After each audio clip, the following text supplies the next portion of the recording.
तमाम नौजवान जो यहाँ मौजूद हैं उन सबको मेरी तरफ से अस्सलाम वालेकुम।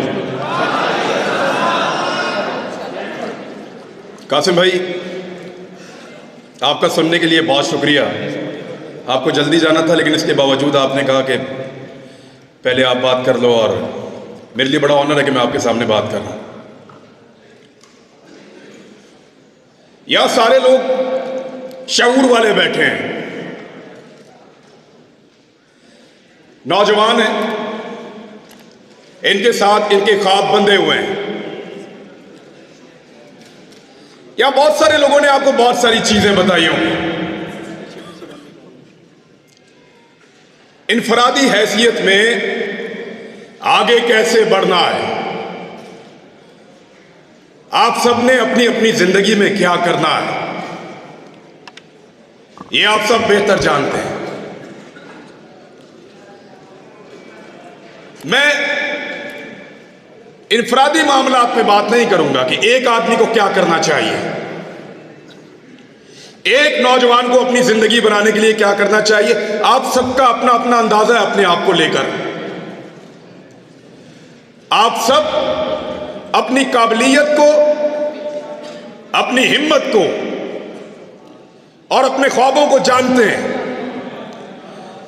हर एक को पता है कि वो कितने पानी में है और क्या बन सकता है। थोड़ा सा प्लान करने की जरूरत है, तो उस पर बात नहीं करूंगा। अकेले कामयाब हो जाना कोई कामयाबी नहीं होती। कामयाबी वो है जो सारों को मिले, मिलकर कामयाब हो सबके सब। और उसके लिए हमें इज्तिमाई जिम्मेदारी अदा करनी पड़ती है। सारे मिलकर काम करेंगे। यानी बहुत सारी चीजें आज से 8-10 माह पहले मुझे नहीं पता था। मैंने भी मुताला पाकिस्तान की और माशरती उलूम की वही किताबें पढ़ी हैं जो आप लोगों ने पढ़ी हैं। अधूरा नॉलेज, पूरी तालीम ही नहीं देते, पूरी बात ही नहीं बताते, आपको आधा सच बताते हैं, आधा सच। एक अजीबोगरीब नर्सरी में हमें बड़ा किया जाता है। हुब्बुल वतनी के क्राइटेरिया सेट कर दिए जाते हैं। ये करोगे तो तुम मुहिब्बे वतन हो, और अगर ये लाइन क्रॉस करोगे फिर नहीं हो।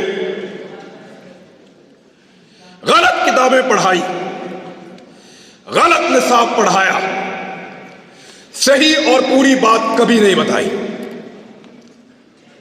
सही बात पता चलती है जब आप प्रैक्टिकल लाइफ में आते हैं, जब आप उन लोगों के साथ डील करते हैं, फिर आपको समझ आती है कि आपके साथ तो धोखा हुआ है। आपकी राय तो राय ही नहीं है। और फिर आप में से जो खड़ा होता है उसको निशाने इबरत बनाते हैं। क्योंकि वजह यह है कि इस हॉल में मौजूद हजारों लोगों में से एक खड़ा होता है, 2 खड़े होते हैं, सब खड़े नहीं होते। एक की टांगे उतारना, एक की टांगे तोड़ना आसान है, एक का मुंह तोड़ना आसान है, एक को गिरफ्तार करना आसान है, एक की सलवार उतारना आसान है, किसी एक को नंगा करके उस पर तशद्दुद करना आसान है, सब पे नहीं किया जा सकता। इसलिए मैं कह रहा हूं कि मैं इज्तिमाई जिम्मेदारी पे बात करूंगा। अकेले अकेले कब तक लड़ेंगे? वो जंगल में पड़ा रहा अकेला 2.5 महीने तक, इसी लड़ाई में उतरा था। अरशद शरीफ, तकलीफ होती है उसके बारे में बात सुनकर। जब मोबाइल खोलता हूं बीच में आता है वो कहीं, कोई ना कोई तस्वीर बीच में होती है, तकलीफ होती है। अकेला जंगल में पड़ा था 2.5 महीने तक। उसने अपने मुंह से कहा कि मैं एक कमीज के अंदर बार बार प्रोग्राम कर रहा हूं। किसके लिए लड़ रहा था? हक के लिए। इंसाफ के लिए, सबके लिए एक जैसा पाकिस्तान होगा, इसके लिए कोई बंद कमरों में फैसले नहीं करेगा, इसके लिए लड़ रहा था। अगर सब लड़ते तो आज, अगर सब जीतते तो वो भी आपके साथ जीतता। वो नहीं है, उसे अकेला छोड़ा हमने। क्या हम सिर्फ जनाजों में शिरकत करेंगे? एक ही दफा इकट्ठे होते हैं जनाजे में, हर आदमी रो रहा था, मैंने इसके जनाजे को हाथ लगाना है, मैंने इसके जनाजे को चूमना है, मुझे इसको छूने दो। क्यों? इससे आधी हिम्मत दिखाई होती जब वो जिंदा था, जब उसके ऊपर झूठे पर्चे हो रहे थे, जब हमें गद्दार बनाया जा रहा था, जब हमें बागी डिक्लेयर किया जा रहा था, जब गिरफ्तारियां हो रही थी। 50 के करीब पर्चे दिए इन्होंने हम पे 1 महीने के अंदर। तब खड़े होते ना, उसके जनाजे में आ गए सब। तो इज्तिमाई जिम्मेदारी पूरी करने की जरूरत है, सबको मिलकर करना पड़ेगा, सबको मिलकर करना पड़ेगा, वरना ऐसे ही एक एक करके मार खाते रहेंगे, एक एक करके नंगे होते रहेंगे और एक एक करके हारते रहेंगे। जीतना है तो मिलकर चलना पड़ेगा। यह 2 दिन पहले जनरल बाजवा साहब ने खिताब किया, अपना आखिरी खिताब। जनरल साहब ने क्लेम किया कि उनके इदारे का सियासत से कोई ताल्लुक नहीं है। मैं आप लोगों से इससे पहले मिला हूं कभी? नहीं मिला ना? आपसे पूछ लेते हैं, क्या आपको लगता है कि जनरल साहब जो कह रहे हैं, general Qamar Javed Bajwa army chief Pakistan, कि उनके इदारे का सियासत से कोई ताल्लुक नहीं है, ये बात ठीक है? चलो जनरल साहब को भी दिखाते हैं ना। जनरल साहब देखें, उधर मोड़ो कैमरा, दिखाओ, मोड़ो कैमरे उधर। जिन लोगों को लगता है कि जनरल कमर जावेद बाजवा ने कहा कि सियासत से फौज का कोई ताल्लुक नहीं है, ये बात ठीक है, वो जरा हाथ खड़ा करें। ठीक है, अब जिनको लगता है कि फौज सियासत में रोल प्ले कर रही है, वो हाथ खड़ा करें।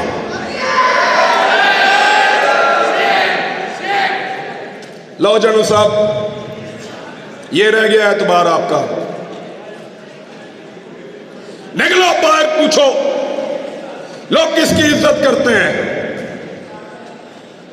पता करो मारने वालों की इज्जत कर रहे हैं या मरने वालों की। पूछो जिन्होंने जमीन तंग की, जिन्होंने मारा, बाहर लोग उनकी इज्जत कर रहे हैं। निकल के देखो पूरी दुनिया के अंदर, जाओ जाओ, निकलो पूरी दुनिया में, तुम्हें तुम्हारी औकात पता चले। लोग तुमसे प्यार करते हैं या जान देने वाले अरशद शरीफ से प्यार करते हैं, पूछो जाके, आईना नजर आएगा, औकात पता चलेगी। जान से ही मार दिया। इस मुल्क को उसके लिए इन्होंने जहन्नुम बनाया था, साबिर शाकिर के लिए जहन्नुम बनाया था, सबको परेशान किया है, हमारे खानदानों तक को हरासा किया गया है, क्योंकि हम अकेले अकेले लड़ रहे थे। सबको लड़ना पड़ेगा। तुम्हें सिर्फ मारना आता है, तुमने सिर्फ मारना सीखा है, हमें मरने के अलावा भी बहुत कुछ आता है, और वो हम करके दिखाएंगे इंशाअल्लाह।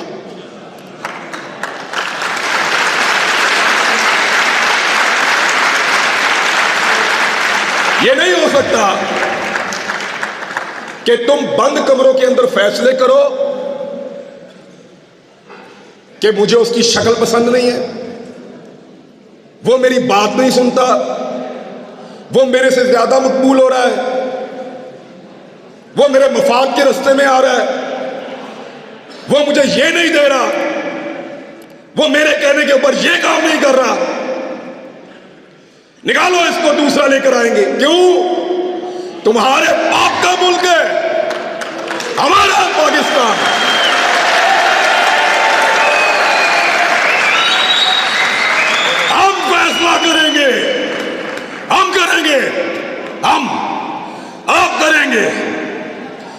को बंद कमरे के अंदर फैसला नहीं करने देंगे। सबका मुल्क है, सब मुल्क में वतन है, सब इस मुल्क के वफादार हैं। ये जब मुझे इन्होंने गिरफ्तार किया, ये मुझे लेकर घसीटते थे, कभी एक थाने में, कभी दूसरे थाने में, कभी तीसरे थाने में। इनको लगता था ये मुझे टॉर्चर कर रहे हैं। खुदा की कसम मुझे पुलिस वालों ने कहा, हर पुलिस वाले ने कहा कि इमरान भाई हम शर्मिंदा हैं। पूरा निजाम जरगमाल बनाया हुआ था, एक आदमी की हमदर्दी इनके साथ नहीं थी।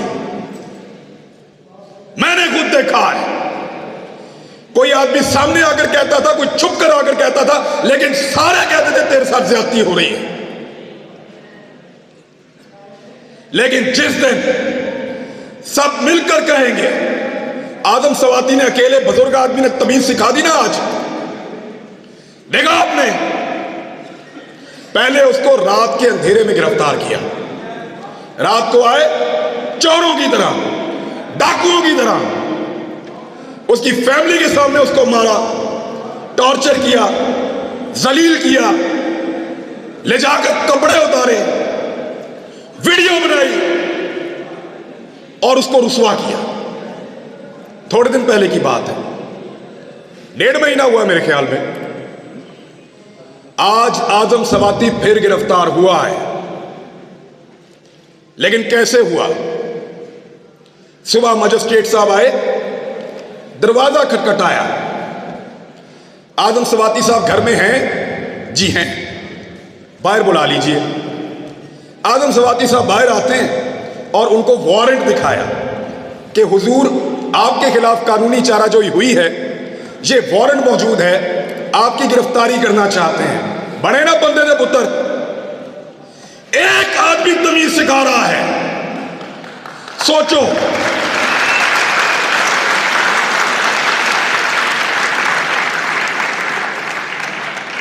सोचो, एक 74 साल का आदमी तमीज सिखा रहा है। उसकी पॉलिटिकल पार्टी को भूल जाएं आप, हो सकता है वो नून लीग से होता, हो सकता है वो जमात इस्लामी से होता, हो सकता है वो पीपल्स पार्टी से होता, कहीं से भी, लेकिन तमीज सिखा दी है उसने। अब रात को नहीं आएंगे, कपड़े नहीं उतारेंगे, वो जुल्म नहीं करेंगे, तो इसलिए डट जाना जरूरी है। जितने लोग आज तक तारीख में डट गए, क्या उन सबको यकीन था कि वो जीत जाएंगे? नहीं, बिल्कुल नहीं। अंधे को भी नजर आता था कि ये जंग जीते जाने के काबिल नहीं है। पोरस को पता था कि सिकंदर बहुत ताकतवर है। सबसे बड़ी मिसाल देता हूं, क्या इमाम हुसैन रज़ी अल्लाह तआला अन्हु को और उनके साथियों को नहीं पता था? यकतरफा लड़ाई थी। जरूरी नहीं है कि आपने सारी लड़ाइयां जीतनी हो, कुछ लड़ाइयां आपको सिर्फ लड़नी होती हैं, उनमें उतरना पड़ता है।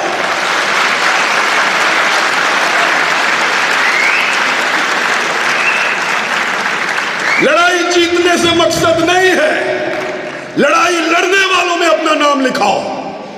मैं लड़ा था, मेरी लड़ाई थी, मैं उसके अंदर उतरा, मैं हक पर था, मैं जीता या हारा मेरा अल्लाह जानता है, वो फैसला करने वाला। लड़ाई कौन जीता?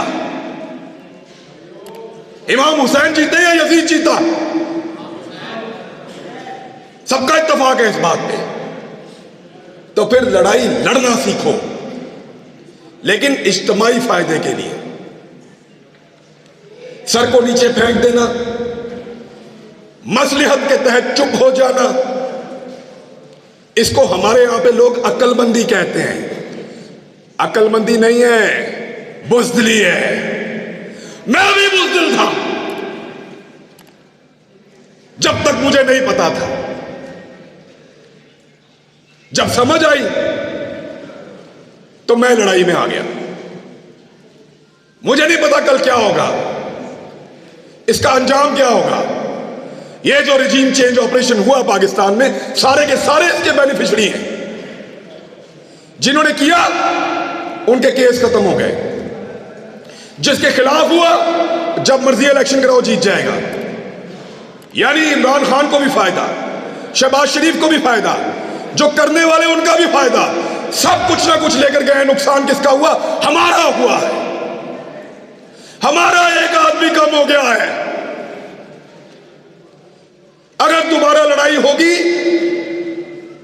तो हम अपने एक बेहतरीन आदमी के साथ मैदान में नहीं आ सकेंगे।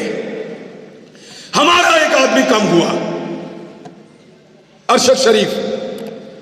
नुकसान तो हमारा हुआ है, फायदा तो सबने उठा लिया है। मेरी आप सबसे गुजारिश कि लड़ाई को लड़ना सीखिए, इस रविश को बदलिए। अगर ये इस्लामी जमहूरिया पाकिस्तान में डेमोक्रेसी है तो फिर सही वाली होनी चाहिए, या तो निजाम को ही बदल दो। ये नहीं हो सकता कि आप दुनिया को पढ़ाएं कि पाकिस्तान में जमहूरियत है और जहां पे आप तमाशा लगा कर रखेंगे, चार बंदे बैठेंगे और फैसला करेंगे और पूरा का पूरा निजाम बदल देंगे। ये नहीं होने देंगे। कहने को मैं और बहुत कुछ कह सकता हूं, फिर इन लोगों को फोन आएंगे, फिर इनसे पूछेंगे मुंतजिम कौन था।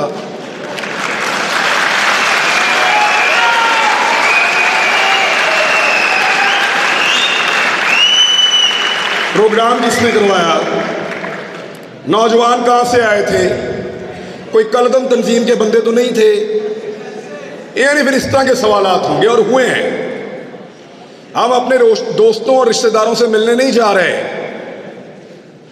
जिधर से हम होकर आते हैं वहां ये पीछे पहुंच जाते हैं। जी आपसे क्या ताल्लुक है, आप कैसे जानते हैं? तो इन हालात का हमने सामना किया और यकीन करें कुछ भी नहीं होता।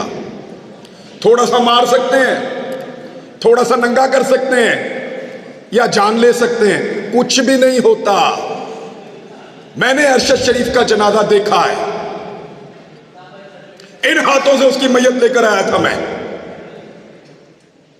खुश नसीब है खुदा की कसम, वो भी और उसकी मां भी।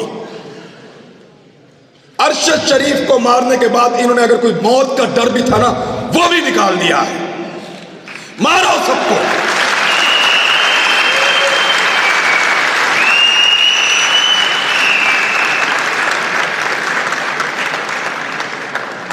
क्योंकि जब आपको इस बात का यकीन हो कि आप तारीख की दुरुस्त सिमत पे खड़े हैं, जब आपको यकीन हो कि आप जुल्म के खिलाफ खड़े हैं, तो फिर इससे कोई फर्क नहीं पड़ता कि आपके साथ क्या हो रहा है।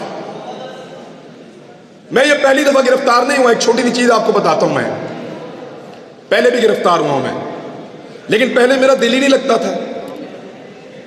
एक लम्हे के लिए भी मेरा दिल करता था मैं अभी बाहर आ जाऊं, और इस मर्तबा मुझे परवाह भी नहीं थी ये जो मर्जी करें।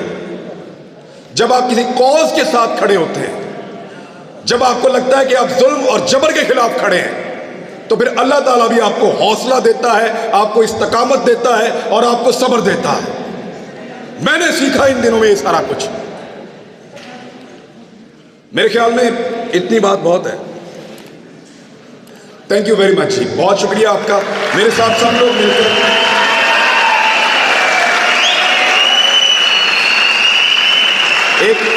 एक नारा लगाएं मेरे साथ सब मिलकर, ताकि हम जाते जाते गद्दारी के सर्टिफिकेट बांटने वालों को ये बताएं कि सिर्फ तुम ही मुहिब्बे वतन नहीं हो। Pakistan, Pakistan. Thank you very much.